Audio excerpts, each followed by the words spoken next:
Hey guys, welcome back to The Readers. I hope you are having an amazing day. Let's get right into the stories. The first one is an entitled people's story. 3 years ago, I walked away from my soul-crushing investment banking job in the city. 80-hour work weeks, fluorescent lights, and office politics had worn me down to a shell of myself. My grandfather's passing, while devastating, provided an unexpected path forward when he left me his cabin on 5 acres of woodland property about 2 hours from the city. Grandpa was something of an eccentric genius. A retired electrical engineer, he'd converted the cabin to be completely off-grid back in the early 2000s when most people still considered that kind of lifestyle reserved for doomsday preppers or extreme environmentalists.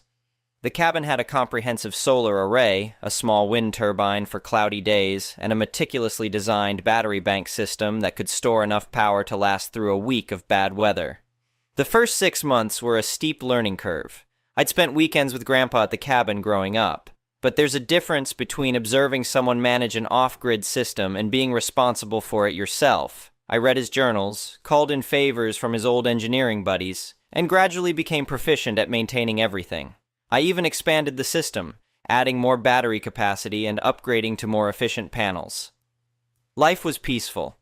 I started a small consulting business I could run remotely, planted a garden, and enjoyed the serenity of the woods. My nearest neighbors were at least half a mile away through the trees, and most were like-minded folks who valued their privacy and self-sufficiency. That all changed about 7 months ago when the property closest to mine, about a quarter mile down the dirt road, sold to a woman I'll call Karen. From the start, it was clear Karen had different expectations about rural living. She arrived in a gleaming luxury SUV, complained loudly about the bumpy access road, and immediately started renovations that seemed more focused on aesthetics than practicality. The quiet construction crew she hired spent weeks installing what looked like a magazine-worthy outdoor entertainment area complete with landscape lighting, a hot tub, and an outdoor kitchen. Our first direct interaction happened when she marched up my driveway one afternoon while I was checking my solar panels. "Hi there, neighbor," she called, gesturing at my solar array. "Those things actually work? I thought they were just for show." I explained that they powered my entire home.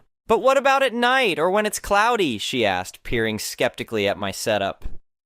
"That's what the battery bank is for," I replied. "It stores excess energy for when the panels aren't producing." "Huh," she said, looking unimpressed. "Seems like a lot of hassle when you could just connect to the power grid like normal people." I tried explaining that independence from the grid was precisely the point, but she just shook her head. "To each their own, I guess. But don't come knocking when your little science project fails and you need real power," she said with a laugh that set my teeth on edge.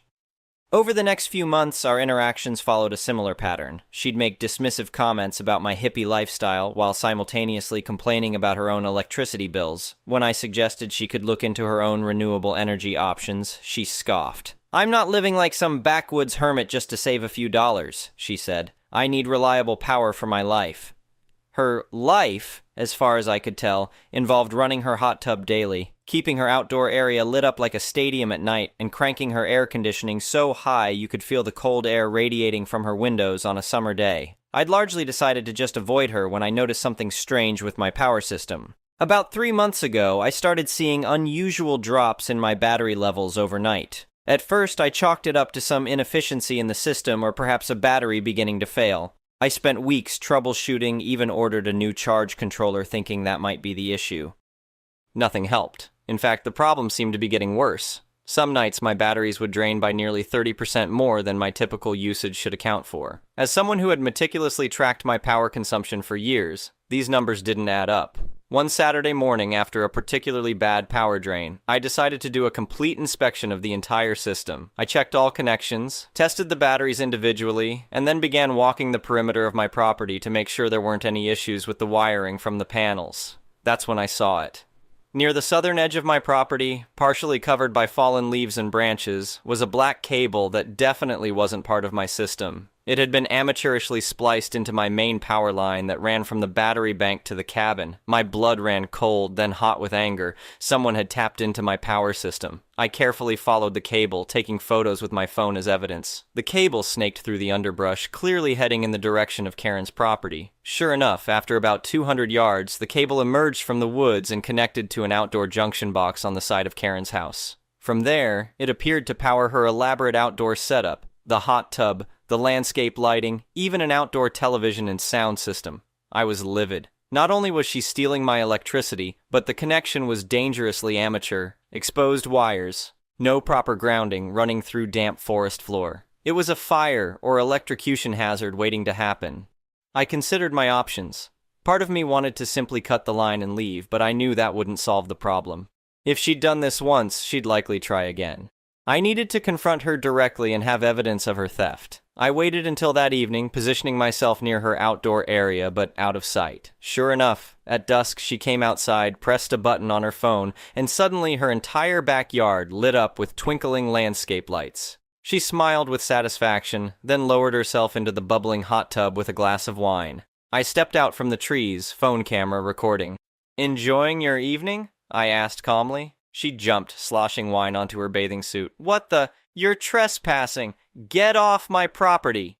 "Interesting accusation coming from someone who's stealing electricity from me," I replied, keeping my voice level. Her face cycled through several expressions: shock, confusion, and finally, indignation.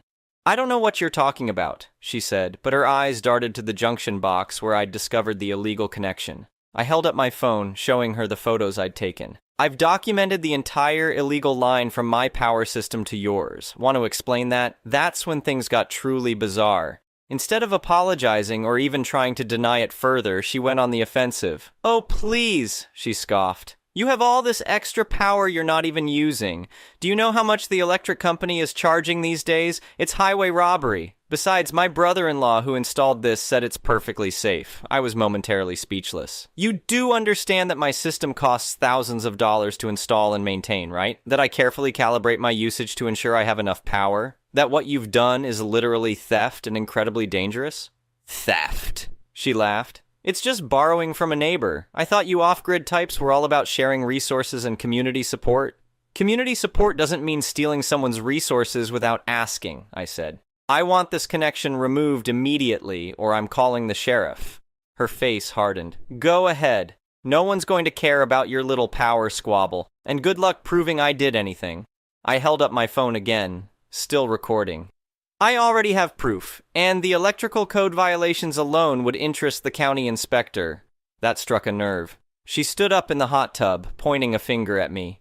"You listen here. I have friends on the county board. One word from me, and they'll be looking at your little hermit setup with a microscope. You think everything you've built here is up to code? Want to find out?" I left after making it clear that the connection needed to be removed by the next day. It wasn't. Instead, when I checked the following morning, the amateur cable had been better concealed with dirt and leaves, but was still very much in place. I decided it was time to approach this methodically. First, I contacted a licensed electrician to come document the illegal hookup and the potential dangers. He was appalled, taking extensive photos and providing me with a written assessment that called the setup a fire hazard of the highest order.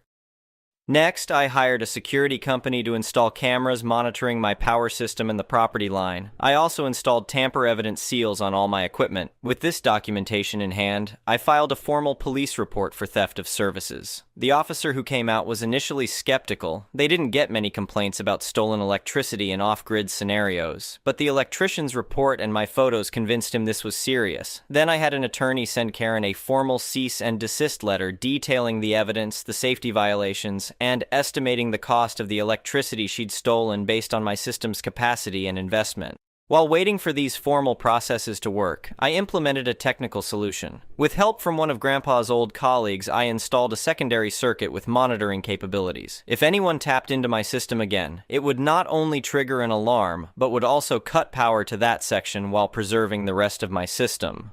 Karen's response to the legal notice was to escalate her campaign against me. She began telling other neighbors that I was harassing her, that I was running an illegal power operation, and that I'd tried to overcharge her for a little electricity after offering to share.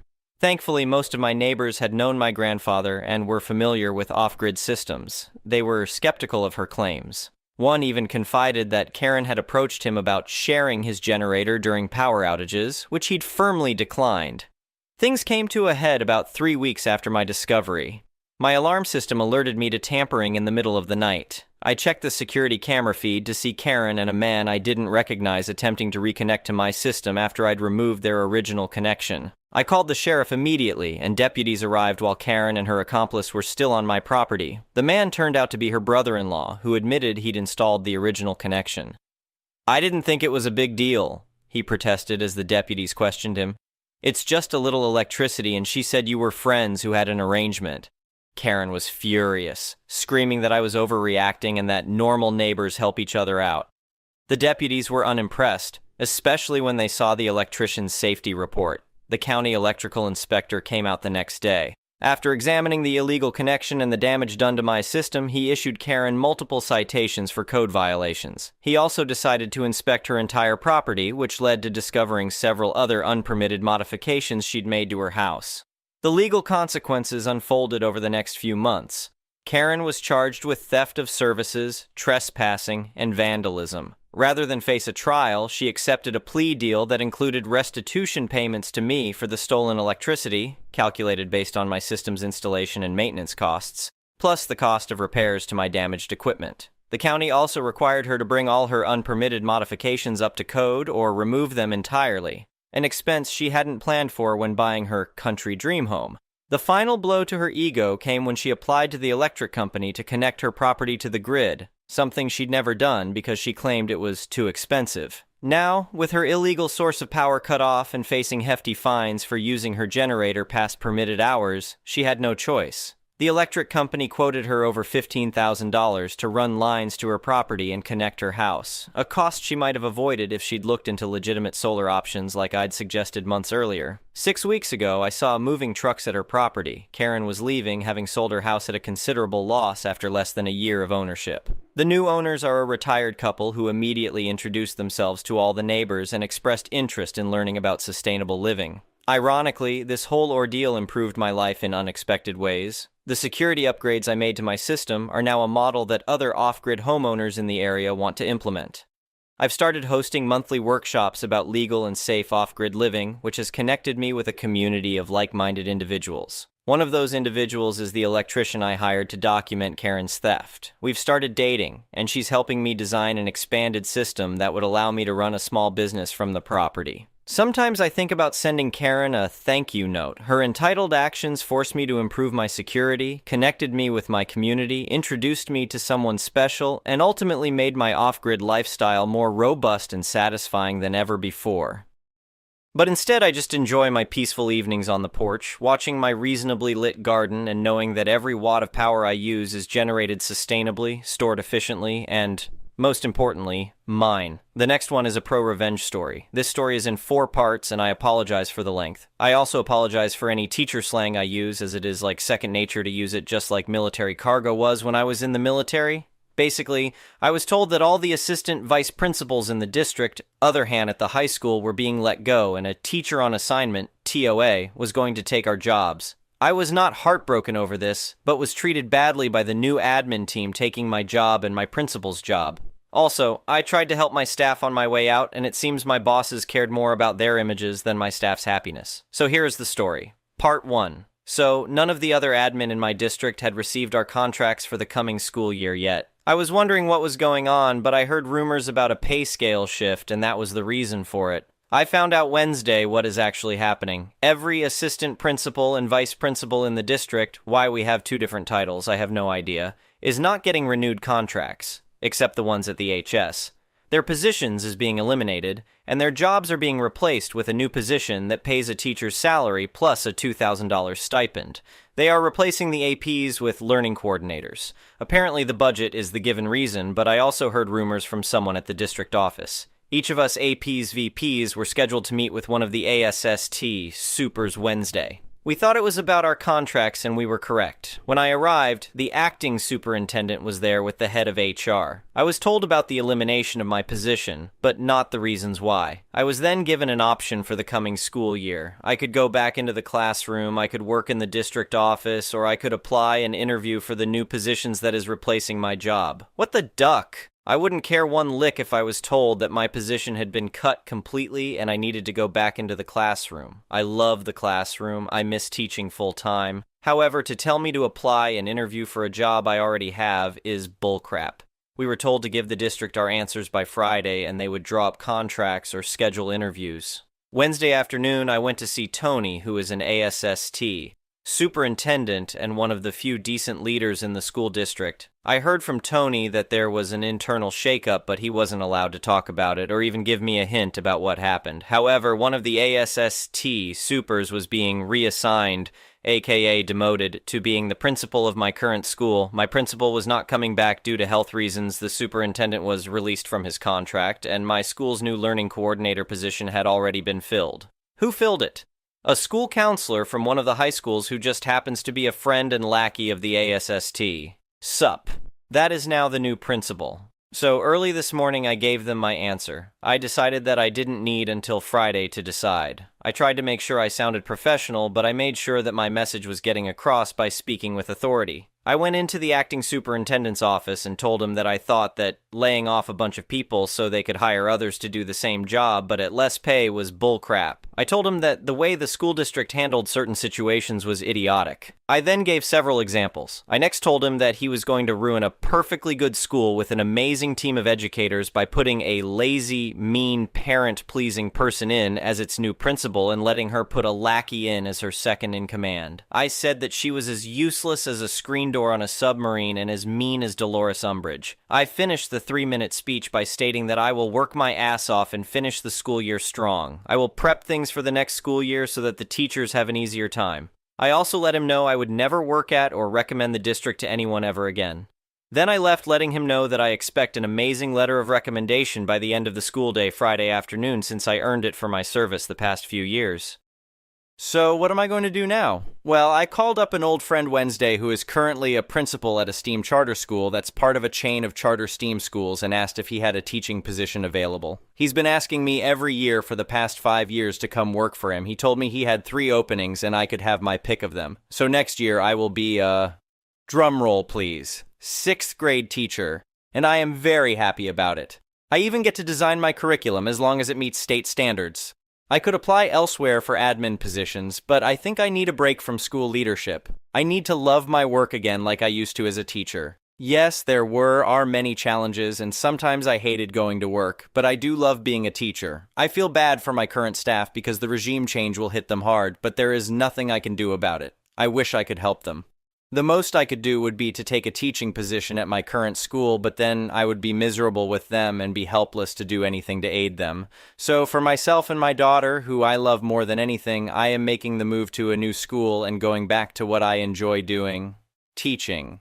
I am even bring my daughter to my new school to start next year as a 5th grader. I asked her if she wanted to stay at her current school or go to the STEAM school with me, and she wants to go with me. She was excited since she has visited there several times and loves the technology room, the robotics class, and the science labs. Plus, she is friends with some of the kids there already. As a goodbye to my self-staff, I am going out this weekend, and I am going to buy some nice letter paper and scratcher tickets. I am going to write short, individualized goodbye to each of my staff members, and at the end I will include the following words. I'm giving you some scratcher tickets. My hope is that you are as lucky scratching them as I have been lucky to have worked with you. So that's it. I have to finish my contract, but at the end of June, I am free. I am looking forward to teaching full-time again and having a boss who will let me just do my job and not interfere. I don't think I want to work in administration again, but maybe after a few years I will decide to work as an AP again. Note: sorry for any spelling/grammar/punctuation errors. I am writing this while making my morning rounds. Part 2. So I put together goodbye gifts for all my staff, and I'll be handing them out Friday, their last day with kids. They have a bunch of goodies that I posted about weeks ago.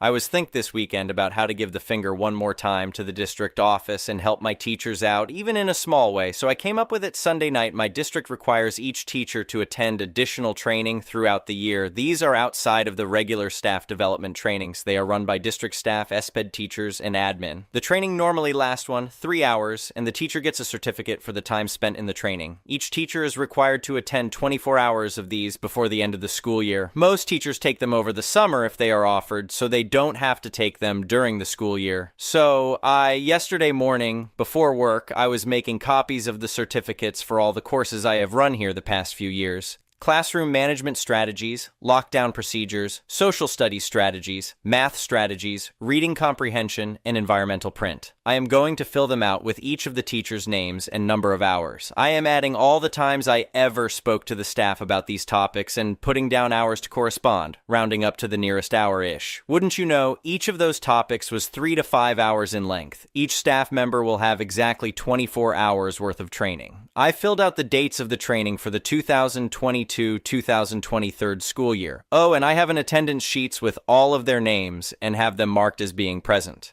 Asterisk note. I checked with district, and since I am still an administrator into the summer, I am allowed to run these training over the summer before I leave. Now they can have their summer to themselves and not worry about taking classes during the school year. They can if they wish, but 99% of teachers here hate the mandatory training hours. I hope the staff likes the present.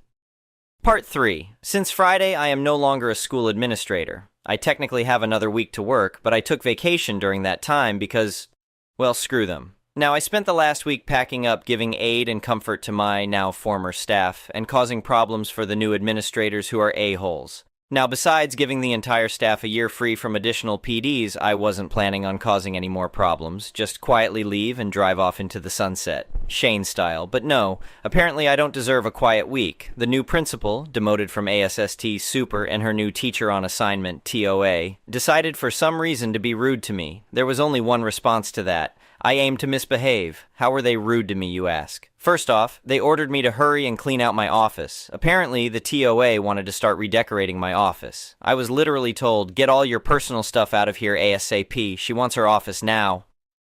I still had a week to work there and actual work to do. Second, the new principal tried to steal my personal chair and my personal office supplies and decorations.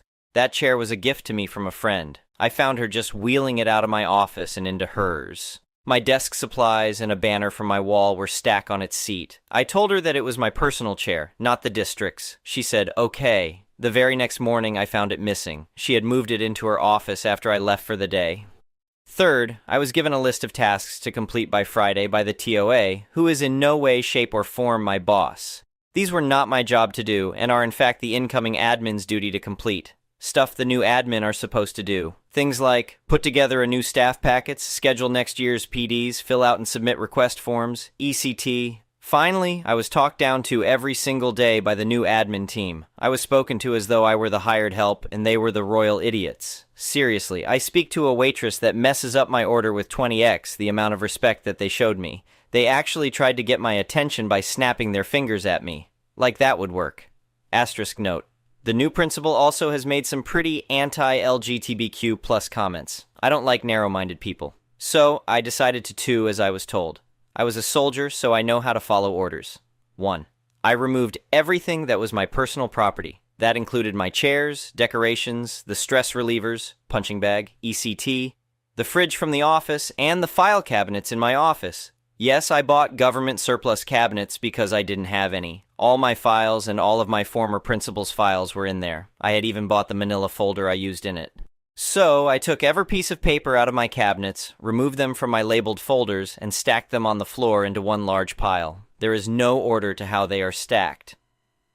I took my chair from the principal's office while she was in a meeting with parents. I just walked in and rolled it out. She stopped talking to the parents to ask what I was doing, and I responded that I was taking my personal property out ASAP as I was ordered to do.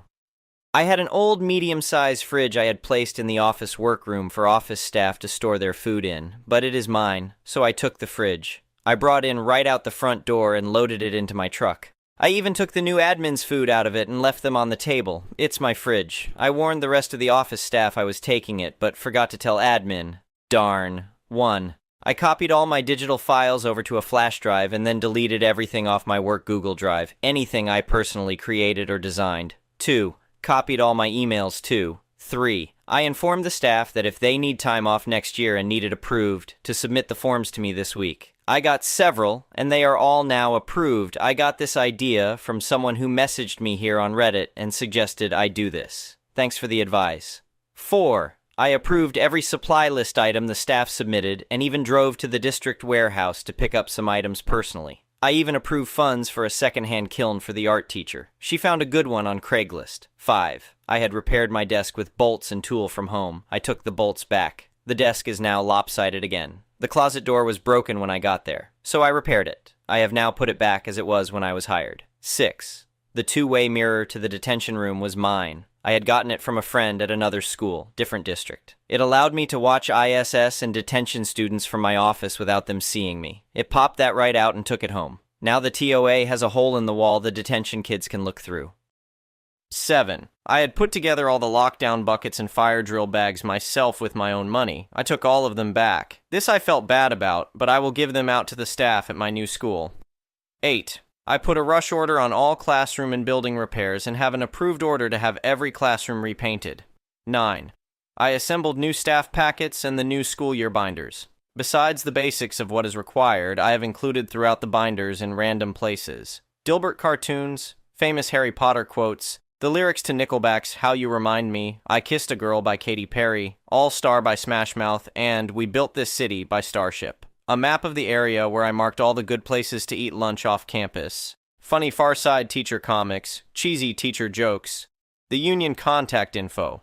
Crosswords, Sudoku, and word searches. A list of educational lawyers, just in case.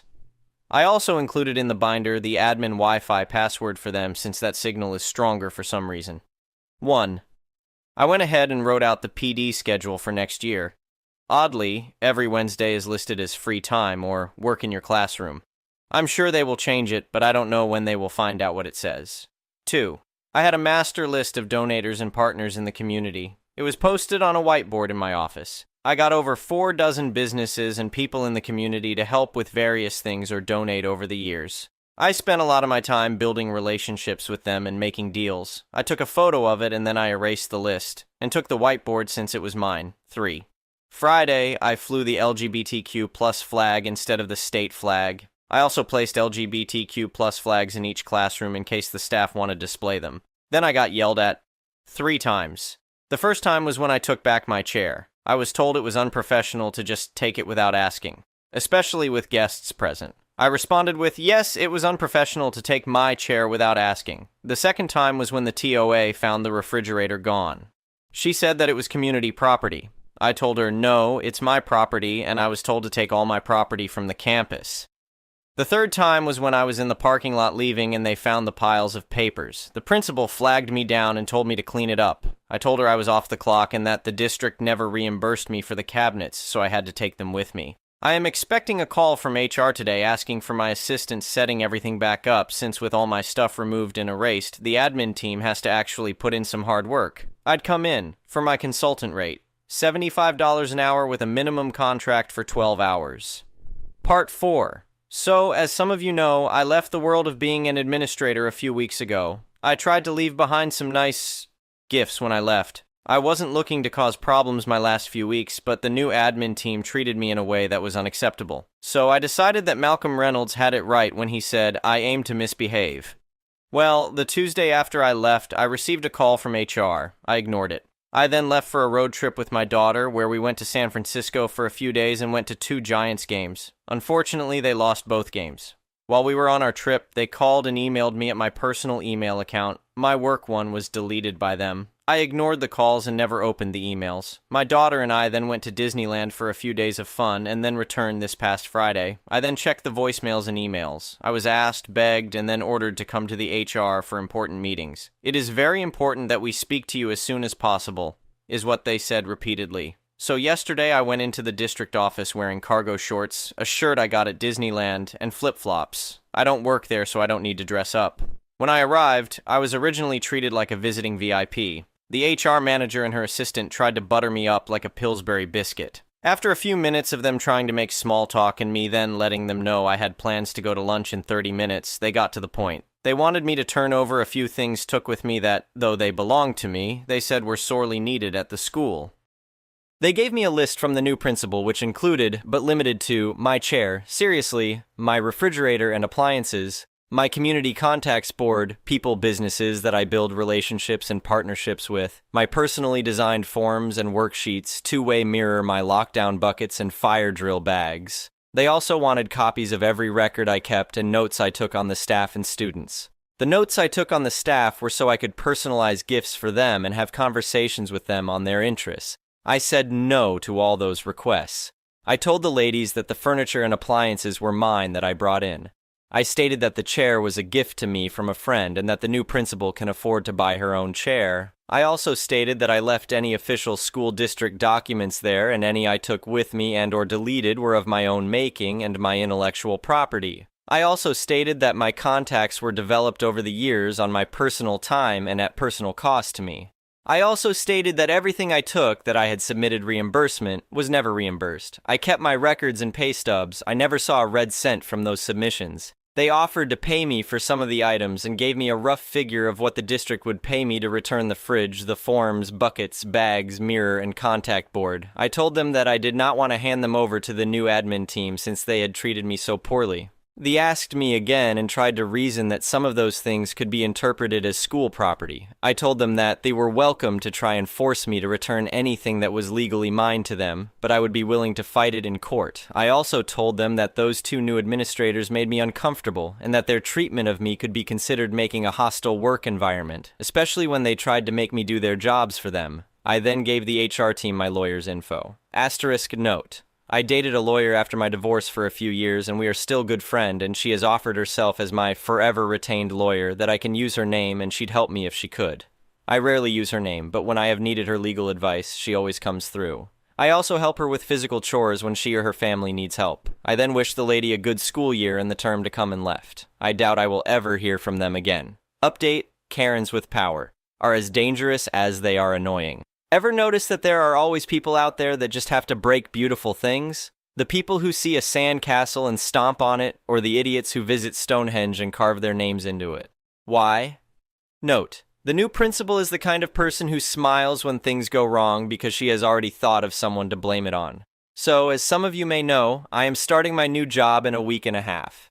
I haven't heard back from my old district since I met with their HR department after my road trip with my daughter. But Monday I heard from the senior secretary, aka office goddess, of my old school.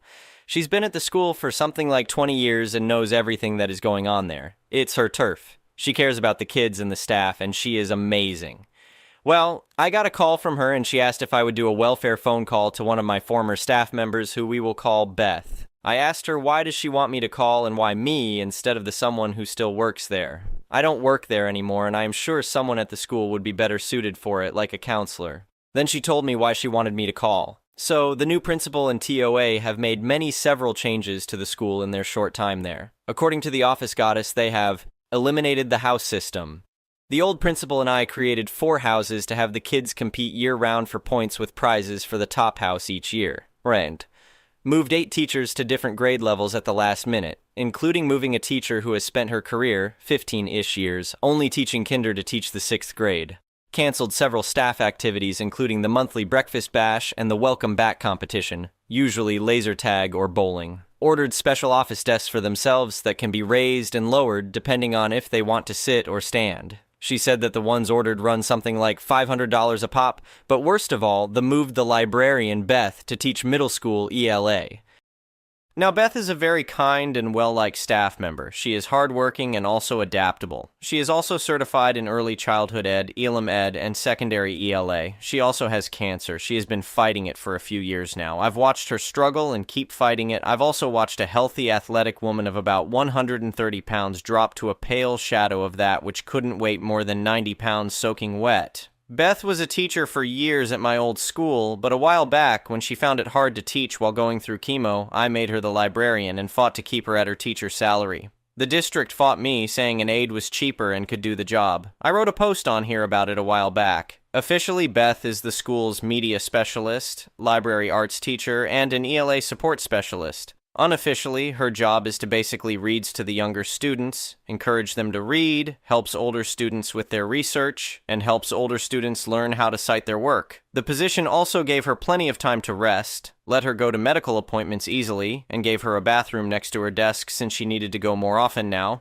Plus, it kept her pay the same and kept her health insurance going. It was a rare example of a true win-win. I had an amazing librarian and she got paid, benefits, and a lighter workload so she could heal. Well, the new principal, in all her Jar Jar Binks wisdom, has decided that Beth would be better off in a classroom again and that parent volunteers should run the library. It saves money and puts Beth where she is useful, according to the admin's twisted sense of logic. And yes, they know of Beth's condition and why she is in that post. Beth found out Friday about the reassignment. Yes, it is legal as her contract doesn't specify librarian, just teacher and her pay scale level. Beth tried to explain the situation to the idiotic woman who, if you gave her a penny for her thoughts, you'd get change back. But she doesn't seem to care. She says that Beth will be just fine in the classroom and will really help the kids academically. So I called Beth yesterday and we talked for about half an hour. She told me that she may have to resign because she can't keep up with the rigors of teaching middle school ELA in her condition, which is not improving, unfortunately. She is supposed to go through another cycle of chemo treatments soon. I told her I wish I could help her. She said she may just become a substitute and work when she can. She said she is covered under the husband insurance already, but ours was better. I feel really bad for her. I suggested that she go to HR and let them know that if she is moved back into a full-time classroom, that it would have a negative effect on her health and put her at risk. I also told her to get notes from her medical providers stating her case to stay in her less stressful position. I then gave her the name and phone number of a lawyer that specializes in educational law. I also let her know that I would help her find work if she wanted me to. I have already reached out to a few people I know. I contacted my ex-wife's sister-in-law who works for a nonprofit that provides digital literacy and citizenship programs for people who come to the US. She said she might be able to hire her on to give remote lessons via Zoom. So let's keep our fingers crossed. This is a perfect example of what happens when people with the compassion of Ted Bundy and the ego Donald Trump are put in charge of others. The new admin team cares more about the budget and losing like they do something rather than what's best for the staff and students. I don't know what day in history it was when educators stopped leading schools and the politicians and the parent pleasers looking for a pay increase took over, but it was a dark day for us all. I wish I had a happier story to share, but my old school is going to hell in a handcart according to the office goddess. I wish all of you a great coming school year. Thank you for watching. I would really appreciate it if you could like the video and subscribe to our channel if you haven't already. We'll see you